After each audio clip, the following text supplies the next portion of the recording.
My final thoughts before the Bills face the Jaguars, an injury update with Dr. Kyle Trimble of Banged Up Bills, and my 5 predictions for Sunday are all coming your way today on Locked On Bills. You are Locked On Bills, your daily Buffalo Bills podcast. Part of the Locked On Podcast Network, your team every day.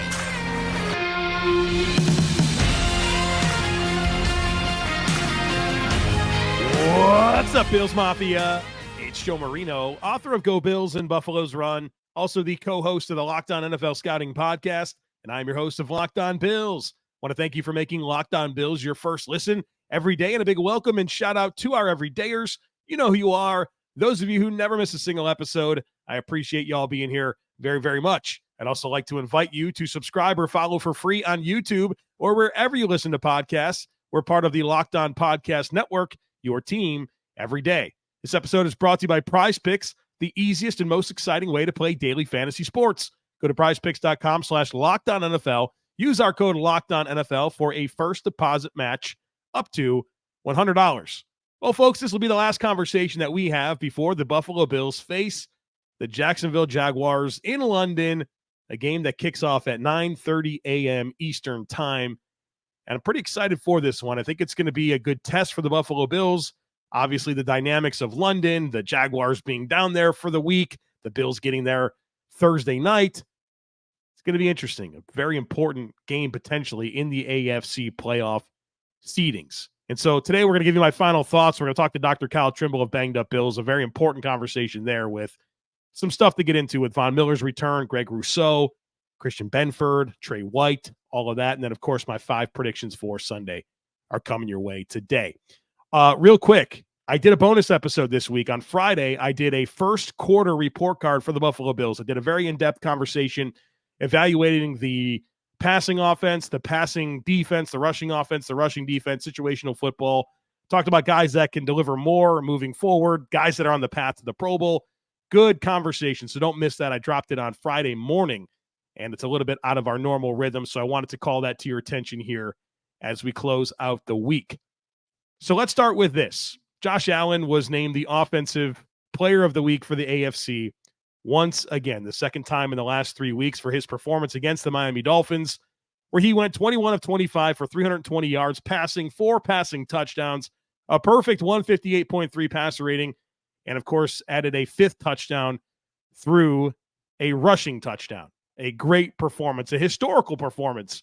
And, of course, he was named AFC Offensive Player of the Week. It was Josh Allen's first time recording a perfect passer rating in his career.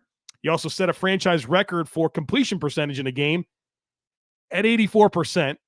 And he became just the second player in NFL history to have 300 or more passing yards, 4 passing touchdowns, 1 rushing touchdown, and a perfect passer rating in a game. It was an all-time great performance. And, of course, the second time this year, Josh Allen has been named AFC Offensive Player of the Week, the 12th time in his career, which extends his franchise record. I'm curious to see how many of those he has when it's all said and done. And it's kind of cool. He keeps on doing this against Miami. This is the 5th time in 11 regular season games that Josh Allen earned AFC Offensive Player of the Week honors for a performance against Miami.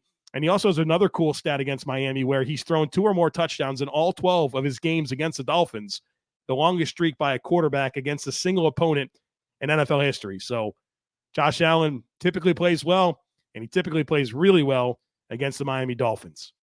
For the rest of this first segment, I want to focus in on Greg Rousseau and his injury. And we're going to talk to Dr. Kyle Trimble about it here in just a moment, but I just want to put it out there that I'm pretty concerned about it. Not that it's a season-ending injury, but I think there's a path where he misses multiple games. And perhaps that results in him going to the injured reserve list, which would keep him out for 4 weeks. And if that's the case, I'm looking at the Bills' schedule here, and it seems like it could potentially be manageable. Obviously, the Jaguars this week, you'd love to have him this week, but you don't. He's out. Then you have the Giants at home. Then you have the Patriots. Then you have the Buccaneers. Is that a manageable stretch, for Greg Rousseau, or to not have to have him on the team? I think it kind of is. And so I hope that the Bills take a very cautious approach with this, make sure that he gets healed up correctly. And allow Greg Rousseau to be healthy when this team needs him the most. So if he misses 4 games, Jaguars, Giants, Patriots, Bucks, then you have Cincinnati. Then it's Denver, the Jets, Philly, and a bye, and then out of the bye is Kansas City. I'm willing to look at this next stretch of 4 to 5 games and make sure that Greg Rousseau gets himself healthy, so that way you're not in this position again where one of your key defensive players gets hurt and they're not themselves when you need them to be themselves. And so with Von Miller potentially going to play on Sunday against Jacksonville, I think that'll probably be on a pitch count, but you're going to ramp him up, right, as the season moves along. I think you need to take advantage of this opportunity to make sure that Greg Rousseau and whatever's wrong with his foot gets taken care of and he's healthy. Now, one thing that I'm going to be paying very close attention to on Saturday are the roster moves that the Bills are going to make. You're going to see some stuff happen because if Von Miller is going to be activated, he goes to the roster. That means somebody has to fall off the roster. And so the logical choice is Tre'Davious White, who's obviously not going to play this year. So I think that's one move that you're going to see. Von Miller to the active roster, Tre'Davious White to injured reserve. From there, it gets interesting because the Bills could take advantage of the opportunity to call up somebody from the practice squad. I would assume it's a defensive back, whether it's Kyron Brown or Jamarcus Engram. And so you would call one of them up for the game and then reassess after the game, right? You have a new opportunity for new injuries to happen, obviously a game against the Jaguars. And so I think that's what you do. Trey White to IR, Von Miller to the active roster, call up from the practice squad either Kyron Brown or Jamarcus Engram at defensive back at corner to give yourself even more depth there. You might even call them both up because if Christian Benford can't play, you'll want to have even more depth. And so then after that, you assess after the game. And then if you're going to put Greg Rousseau on injured reserve, then you do so and just keep one of those defensive backs on the active roster because you're going to need one, obviously with Trey White out. So the moves that the Bills make on Saturday afternoon, in addition to with immediate aftermath of the game, will give us some more clarity about Greg Rousseau's health. But I think they should take the opportunity to simply elevate a practice squad player and then assess after the game and go from there. I think that's probably the smart way to approach these roster gymnastics that are going to happen with Trey White being injured, Von Miller being healthy, and then Greg Rousseau potentially being out for multiple weeks. All right, we're going to hear from Dr. Kyle Trimble of Banged Up Bills here on the injury situation in just a moment. But first, I need to tell you about Bird Dogs, folks. You got to check them out. It's an awesome, awesome brand. They make the best shorts and the best joggers out there. I love wearing them. They're so versatile. They look good, right? These are good-looking shorts, and they look like they're khakis, but they're not. They have this cloud knit fabric that it looks just like khaki, but it stretches so that it gives you a way slimmer fit without having to sacrifice movement. They're super versatile. I can wear them around the house just being casual, can wear them to the gym, can wear them on the golf course, can wear them on date night. They just work, and they're super comfortable. They make you look good. You know, all the fusses about Lululemon, well, Bird Dogs do the exact same thing, but they fit way better. So check them out. Go to birddogs.com/LockedOnNFL and enter promo code LockedOnNFL for a free water bottle at checkout. Again, that's birddogs.com/LockedOnNFL. Enter our promo code LockedOnNFL for a free water bottle at checkout. You won't want to take your Bird Dogs off. We promise you.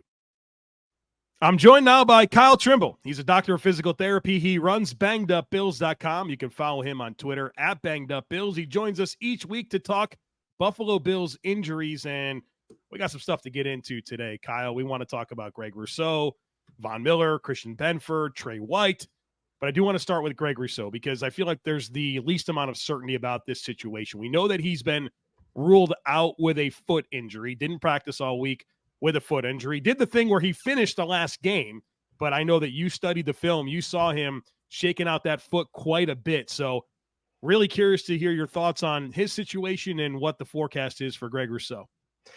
So Greg Rousseau, like you said, he finished the game. Nothing was there was no reports of x-rays or anything after the game. And then come Wednesday, Sean McDermott reveals that he's not going to practice due to a foot injury. You know, me going through the film and looking at everything there, I had noticed that he had suffered a right foot injury midway through the second quarter. This was a result of just a routine play. Ed Oliver fell down. His left knee hit Rousseau's right foot, and it's real subtle in the film. But then once you start looking at other times, like series and whatnot, he keeps foot, and you could tell it's bothering him, but he continued to play the game, and I think he had 2 sacks later on in the game. Like, he was playing with his hair on fire. So it was really surprising that he hurt his foot at all. So once again, we already know at the time of recording he's ruled out, but he was unable to practice all week, and that suddenly starts making you wonder what's going on here. And of course, the team is not going to tell us anything more than they need to. So that certainly leads to a lot as to how long this injury is, what's going to be going on with this in terms of the length, just everything else with that. Looking at everything and how the teams in the past there could be a lot of different confusion. This could be a sprain. This could be even a fracture. Obviously, as I go through that timeline or the level of severity, it gets more concerning there. Contusion, maybe it's just sore, painful, they don't play. Okay, that'd be great. 1 week off, get back to it there. You start dealing with a sprain, suddenly you start looking at 2, 3, even 4 week injury there, because there's a lot of ligaments that connect all the bone. One of the main concerns is a Lisfranc sprain, which you can have a sprain, but a lot of times you see the Lisfranc go from sprain or fracture dislocation where you need the surgery, you're out for the entire year. Recently, AJ Gaines for the Buffalo Bills had one of those, but that was even prior to his tenure with the Buffalo Bills. So that's just a name that people would recognize, and he was oft injured. So indeed the case, you need to make sure that the ligament heals up in there and that it's not going to have any problems, because we even saw that with, I believe it was Cam Newton a few years ago. He tried to play through the foot and he was just never the same. And then he started going downhill. That was toward the end of his Carolina. You hope it's, if even it's a sprain, okay, that's great. We just got to let it heal up. Does that possibly put him on injury reserve to allow it heal up properly? And then how significant is the sprain there? Similar vein, this could be a fracture too. And people were thinking, well, he fractured foot, you're going to play through the game? Well, he might have played through the game with a fractured foot. He probably didn't feel it. Adrenaline's a hell of a drug, and it might not realize what was going on if he has prolonged soreness after. So even if it was a fracture, as long as it's non-displaced, he could have it being stable in there, kind of working through it and just make sure it heals up properly. If it was a non-displaced fracture, you're looking at surgery, and then we would have a better idea what was going on there. So the only reason I consider a fracture is because Ed Oliver's a big boy. He's almost 300 pounds. Having Ed Oliver or a 300-pound person in general fall on your foot with your knee, I mean, that's going to hurt. So you got to consider it. And we're not going to know whether it's a sprain or fracture. The team may never tell us, but the actions that they have moving forward there might dictate what they want to do. We know he's not going to play on Sunday. I really don't think he's going to play against the Giants. And then you start looking out at, in a week 7, or is this an injured reserve thing? They do have the availability to move him over there. He's a younger guy. They want to make sure that they can maximize his health and get him to the playoffs. Do you put him on IR just to hey, healthy? We got Von Miller allegedly coming back. And then we have the opportunity to move you over and do the swap with Tre'Davious White there as well with all the other. So there's a lot of different things in play. We'll never get the full story as to what's going on there. But even if it was, let's say, a broken bone, there is some previous precedent with that, in that bone, which is a pretty uncommon bone to break. It's a nutcracker fracture, but he was out for 5 weeks. They did not put him on IR, and that was in the 2020 season. But still, you're looking at the fracture and be out for a few weeks, maybe IR, or even to just make sure it gets fully healed up so he doesn't have a Cam Newton decline in production, and then you're struggling all season, wondering what if. Well, if he gets put on IR on Saturday, I think we'll have a pretty good idea that that's probably a fracture. And Kyle, that's kind of my concern. I'm not the doctor of physical therapy. That's you. But if the play that he got injured on was that Ed Oliver play, and you think about the mechanism of injury, I mean, it was pretty much just forcible contact straight down on the foot. And with it not being an ankle and it being a foot, I don't know. I feel like that pressure leads it to be potentially most likely a fracture. So that's where my mind takes me. I don't know if I'm off base or not. No, you're not. No, you're not. And that's the mechanism of injury for a cuboid bone fracture, if that is indeed the case. I mean, you're also have to factor in it could be a Jones fracture too with the fifth metatarsal. We see more of a rotational component with that. It goes in with the Liz Frank. We see kind of a some rotational component, but you get the foot more plantar flexed, and there's a few other components with that. So it's possible that could be all in there, but we know that it's not nothing that he's going to try to play through. And then, before the recording, we were talking. One of your listeners had reached out and asked if this was the same leg that Rousseau had injured last year, and if this had any impact on that. Rousseau had suffered the left against the Jets, and he was out for, I believe it was 2 games. So we're dealing with a right foot injury. This could be, at best a sprain, at worst a fracture. So nothing would have had an issue going into this year. I will highlight missed most of his, I believe, sophomore season at Miami due to a broken ankle. But once again, that wouldn't have caused any problems for this most recent thing. It's just a fortunate circumstance. All right, so let's shift gears to something potentially more happy, and that's Von Miller's return. He put the odds at 94.5% that he was going to play in London against the Jaguars. Certainly all the messaging from Von is quite positive. Sean McDermott, meanwhile, is not really giving you much in terms of what the reality of the situation is. What have you seen from Von Miller? I know he's put a lot of video out there. We've seen video of him moving around, limited all week. Designation is questionable for Sunday. What are you thinking here? 94.5% is pretty good. And most anything that you're talking an A on a grade paper that, really good for oxygen saturation. That's really good for just about anything in life, 94.5% there. So you got to wonder, maybe he does play. I mean, this playing in London, and this might be the only time he has to play in London. He's been looking good on rehab. You got to wonder how close he was prior to coming off a pup, because they did clear him for football activities, at least to begin football activities, just 2 days prior to the roster cutdowns. And we suspect that he had some type of setback because he did have some tape on his left thigh. He had the right ACL tear. So left thigh, when he was doing some rehab work on it. So he had some type of setback. That is a concern if he does come back and play, even in week 5, that he could have some type of hamstring or groin or other things like that there. But if he does today, that's a pretty remarkable recovery for a 34-year-old. I'm 5, and I am not doing the stuff that Von Miller's doing. Even if I was coming through an injury, I would not have the timeline that he has. So it's a remarkable testament to his work ethic and him coming back. But after 4 p.m. on Saturday, but if he does, I hope they limit his snap, get him in certain situations rather than going full bore, because I think that's where problems could arise if you let him, take off the any restrictions with that. Yeah, I'm guessing if he does play 10 to 15 snaps, something like that, get him calloused up and then ramp him up throughout the course of the season. Ideally, you'd have Greg Rousseau to lean on, but, that's just not how this is unfolding before us. Let's talk about a couple of cornerbacks. We'll get to Christian Benford first. We saw him get injured in the Dolphins game, and then he came back into the game. It looked like he was going to be out, and then he returned. But then was limited in practice all week long with a shoulder injury, designation of questionable for the game, obviously with Trey White being unavailable.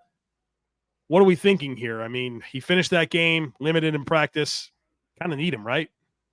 I would think the opportunity to bring somebody up from practice squad, but once again, anybody on a practice squad is usually not going to be as good as somebody on your active roster. Otherwise, it'd be flip-flopped. I'm leaning toward Benford playing right now. Not as if, he wakes up and it's just hurting and he can't go through full range of motion on the shoulder, and just he knows he's not going to be able to take a hit. And that might be something he figures out on Sunday morning. But that's why you do the roster elevations Saturday in case you do need this guy there. But you give him a good shot and just make sure that he keeps everything loose, and maybe he just avoids leading with the right arm and then try issues such as injuries because you're trying to compensate in some way. But once again, Benford might be a better guy out there to defend passes and, stop the run and whatnot versus maybe even Jamarcus Engram or Cam Lewis, somebody else that can bring up. And keep helmet from Raheem Mostert directly drilled into his right shoulder. I mean, he took a heck of a hit. So the fact that he's even having a chance of playing is impressive, because most of the people would just say for a few weeks. And it's also important to note that by harness or anything on the shoulder. He just had kinesio tape, which suggests that some stability things, a lot of inflammation stuff, and just trying to give it extra support so he can get through and does what he needs to do.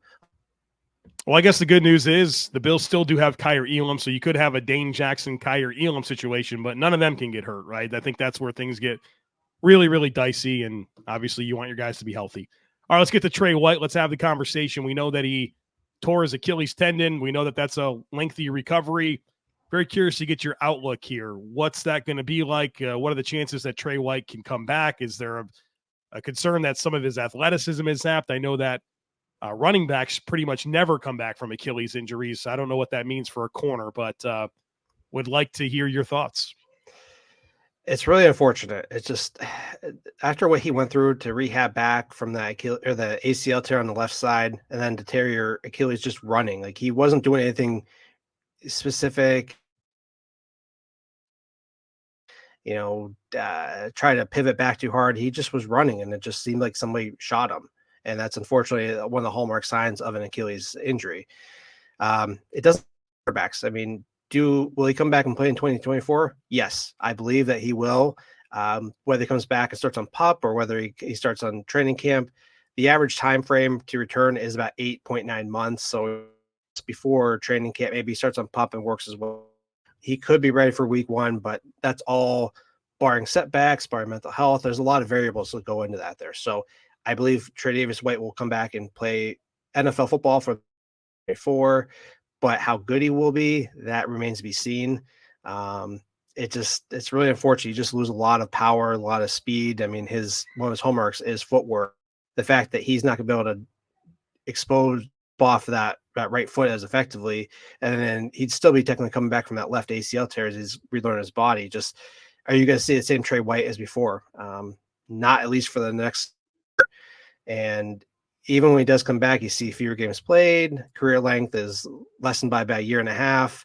Less interceptions, less passes broken up, and it just doesn't. He can still play, but how much longer is he going to have?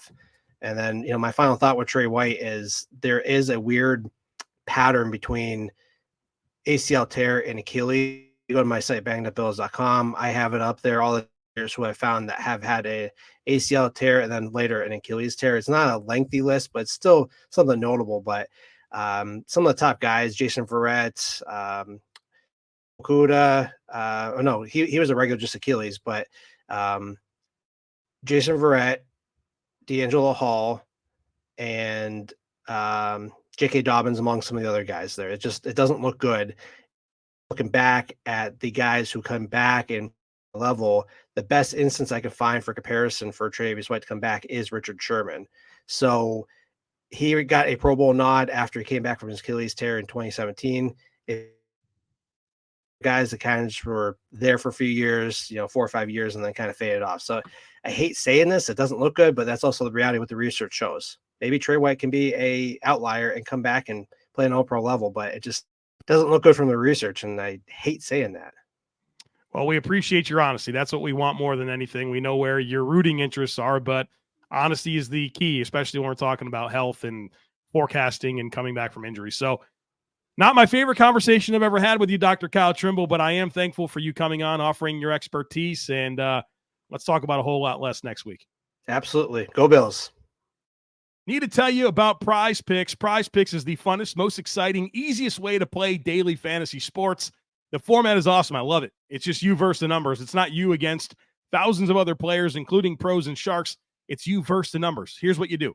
You select 2 or more players. You pick more or less on their projected stats, and you place your entry. That's it. Doesn't take long. Picks can be made in under a minute. And when you win, the withdrawals are super, super quick. Love watching sports. Love it even more when I have a PrizePicks entry going into the games.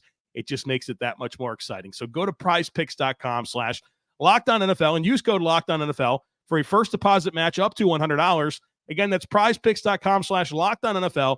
Use code LockedOnNFL for a first deposit match up to $100. PrizePicks, daily fantasy sports made easy. All right, folks, welcome back. Going to get into my predictions here, my 5 predictions for the Bills-Jaguars game on Sunday. But first, I would love to invite you to join the Locked On Bills subtext community. We are having fun, folks. I'm giving you live in-game texts. So pretty much after every series, I send out a text with my thoughts, let you know what I'm thinking, how I'm feeling about the direction of the game. People have loved that. So check that out. We also do regular text throughout the week. I give you my first reaction to all major Bills news. And we have one-on-one text conversations. People throughout the week will send me questions. We talk Bills football all week long. It's a direct line to me. It's a text message. So I love that. Love being accessible for you guys. So check it out. If you want to join, there's a link in today's show notes. And so click on the show notes, whether you're on YouTube or wherever you're consuming this podcast, and you'll see a link to join the Locked On Bills subtext community. A lot of people have joined. It's been super fun, and I love doing it. So check it out, Locked On Bills subtext community, and we'd love to further engage with you guys. All right, time for the predictions. And like I said last week, give me your predictions. Fill up the comments here on YouTube. Tell me what you're thinking. Shoot your shot and then spike the ball if you get it right. I've got 5 for you. My first one is that I think 2 Buffalo Bills defensive tackles will record a sack. And so whether that's Ed Oliver, Daquan Jones, Tim Settle, Jordan Phillips, maybe Poona Ford's active for this game, 2 of those dudes are getting sacks on Sunday. And the reason I think that is this middle of the offensive line for the Jaguars is different. They've got Walker Little, who's been a good tackle in the NFL, a young player, good young player. He's making his first career start at left guard. And never in his NFL career has he played guard in a regular season game. And he's only played 33 snaps in the preseason at left guard. And so I think that's going to be an opportunity, but also Luke Fortner, their center, who's a young player with good athleticism, but kind of a soft anchor. And so I think you can put Daquan Jones on him. You can put Jordan Phillips on him and really take advantage of that and put some heat on Trevor Lawrence in his face. And so I think you're going to see these Bills defensive tackles perform well. And I think you're going to see 2 sacks among them. Number 2, I have someone on offense scores their first touchdown of the season. So somebody who hasn't scored a touchdown yet will score a touchdown. So your candidates are Deontay Hardy, Trent Sherfield, Dalton Kincaid. That would be fun. Reggie Gilliam, David Edwards as the big tight end. I think one of those guys, somebody who hasn't scored a touchdown yet on offense, gets their first of the season. My thought process here, and I always try to tell a story. I have a narrative that I'm trying to give you through these predictions. And one of the things that I really talked about on our primer episode is that I think the Bills can stress Jacksonville with the depth of their weapons against the depth of their back 7. They have some good players in that back 7. Tyson Campbell, Andre Cisco, Darius Williams.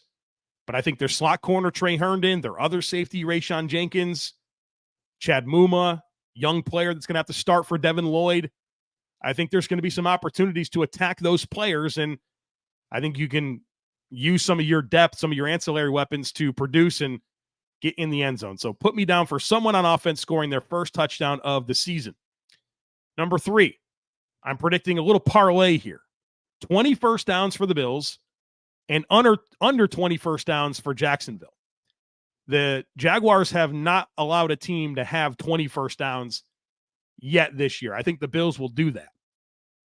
And then I think the Bills will hold Jacksonville under 20 first downs. And what I'm leaning into here is how poor Jacksonville's offense has been this year on third downs. And of course, how good the Bills defense has been on third downs. And situational football has not been kind to the Jaguars. And I don't think the Bills are the right opponent for them to get that right, if that makes sense. And so little parlay here, 20 first downs for the Bills offense, under 20 first downs for the Jacksonville offense. And again, the Jaguars have not allowed a team yet to get 20 first downs this season.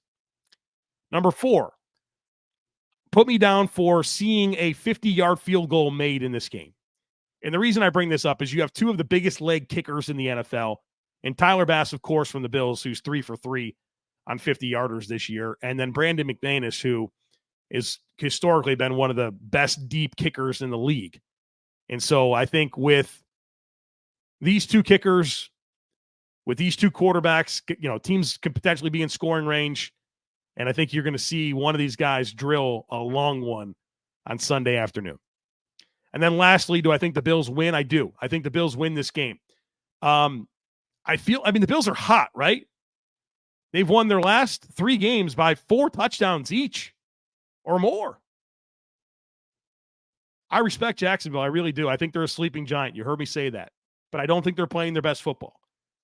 And when you need to start playing your best football, the Bills are not a get-right opponent. And I think this Bills team feels like they probably owe Jacksonville something for what happened a few years ago, that 9-6 game. I feel like this team, just listening to them talk throughout the course of the week, seem very focused, and they're going to London for business, and they seem dialed in. And I think you have a lot of star power on the Bills, and Josh Allen and Stefon Diggs, Von Miller, and this is a chance for them to put on a show in front of a global audience here and expand their brand, right? This is good for those people. This is good for the Buffalo Bills brand to have this opportunity overseas. And I think they're going to seize it. I really do. I think the Bills are hot. I think it stays that way. And you talk about the weird dynamics of this game, like scheduling and all that, going overseas. The Bills have done such a good job throughout their history under Sean McDermott handling these types of moments. No, they have not been to London, but there's been oddities among the schedules. The COVID year, the Detroit situation, they won 3 games in 12 days at one point. I mean, they've done this type of stuff. And I just feel like they're well equipped from a leadership perspective to handle it. And so I think the Bills win their 4th in a row on Sunday, come back to Western New York 4-1, and you get to host the Giants in prime time after that. So put me down for a Bills win. 2 defensive tackle sacks. Someone gets their first touchdown of the season. 20 first downs for the Bills, under 20 first downs for Jacksonville. A 50-yard field goal from either team, and a Buffalo Bills win. That's what I have for you this week.